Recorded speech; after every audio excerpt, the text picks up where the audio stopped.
My name is Julie Stevens and I'm from the Gloucestershire Sight Loss Council. What does being a Sight Loss Council volunteer mean to you? I'm very proud to be a Sight Loss Council volunteer. I get a lot of enjoyment out of the work I've done. I meet some incredible people and I really do enjoy it. Tell us about a Sight Loss Council project that you've been involved with. I've been involved in a project working with Gloucester Museum. Before I was a member of the Sight Loss Council, I wouldn't have ventured into the museum purely because to me it was totally inaccessible. If you went in, the displays would probably say, please do not touch, and other exhibits would be behind glass cabinets. So I've never been into the museum, but once I joined the Sight Loss Council, they asked me to go along and have a chat with them to see if we could make it more accessible. And the ladies that we met are so engaging. They're absolutely fantastic. They really want to make it work. So they've agreed to liaise with artists and students to do tactile maps, to make some tactile maps for the museum.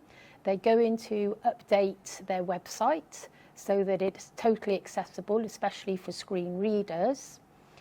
They are going to set up QR codes on their permanent exhibits so that we'll be able to, tell what they are.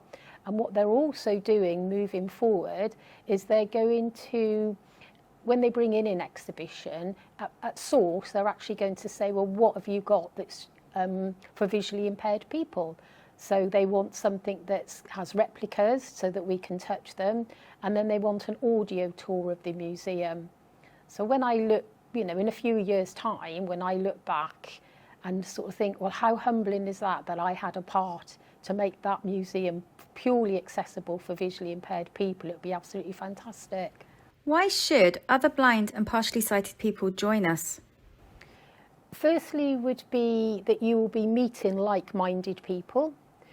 All of the Sight Loss Council members are visually impaired to a certain degree. You may come across someone like myself who is totally blind and has a guide dog, or you may meet someone that's partially sighted, but we all have the same aim, and that's to make life more inclusive for visually impaired people. Number two would be you will have an engagement manager who is at the end of the phone should ever you need them. When I first started with the Sight Loss Council, I was very much a mouse in the corner, wouldn't really say anything, and goodness me, I had no idea what they were on about. But over a period of time, my engagement managers brought me out of my shell. He's encouraged me to do things that I wouldn't have done before, and I really have the confidence now to do quite a bit with the Sight Loss Council. Thirdly, it will be, if you are thinking of joining the council, the Sight Loss Council, there's so much that you can get involved in. It could be something to do like transport, so buses, trains, etc., education, health and social care. There's a wide variety of topics that you can get involved in, and it doesn't matter how much time you've got on your hands. You can just do something maybe once a week or more full on. It really is tailored to fit you.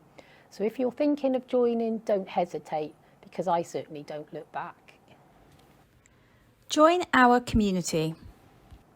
If anyone is thinking of joining the Sight Loss Council, by all means get in touch with an engagement manager in your area or speak to another Sight Loss Council member, because I have no regrets. I thoroughly enjoy my role and I've learned an incredible amount. Join us and become a Sight Loss Council volunteer. To find out more, visit sightlosscouncils.org.uk/join-us. Sight Loss Councils and Thomas Pocklington Trust logos.